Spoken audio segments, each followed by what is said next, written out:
আসসালামু আলাইকুম। নবম জাতীয় বেতন স্কেলের প্রস্তাবনা। এখানে নবম জাতীয় বেতন স্কেলের একটি প্রস্তাবনা দেখানো হয়েছে।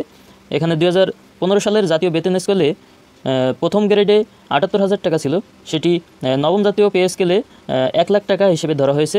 এরপরে ধারাবাহিকভাবে দ্বিতীয় গ্রেডে ৮৫,০০০, তৃতীয় গ্রেডে, চতুর্থ গ্রেডে ৬৮,০০০, পঞ্চম গ্রেডে ৬২,০০০, ষষ্ঠ গ্রেডে ৫৮,০০০, সপ্তম গ্রেডে ৫৩,০০০, অষ্টম গ্রেডে ৪৯,০০০, নবম গ্রেডে ৪৭,০০০, দশম গ্রেডে ৪৫,০০০, ১১তম গ্রেডে ৪৩,০০০, ১২তম গ্রেডে ৪১,০০০, ১৩তম গ্রেডে ৩৯,০০০, ১৪তম গ্রেডে ৩৭,০০০, ১৫তম গ্রেডে ৩৫,০০০, ১৬তম গ্রেডে ৩৩,০০০, ১৭তম গ্রেডে ৩১,০০০, ১৮তম গ্রেডে ২৯,০০০, ১৯তম গ্রেডে ২৭,০০০ এবং ২০তম গ্রেডে ২৫,০০০ টাকা।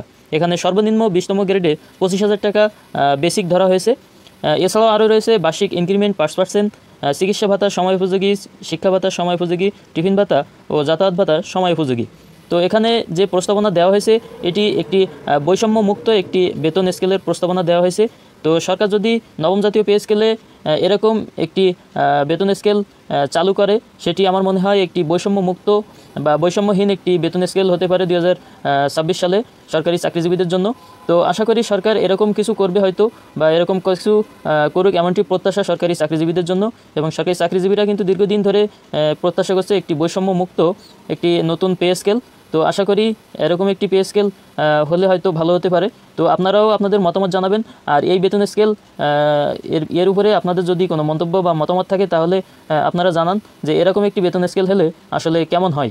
তো ধন্যবাদ সকলকে। লাইক দিয়ে কমেন্ট করে অবশ্যই মতামত জানাবেন।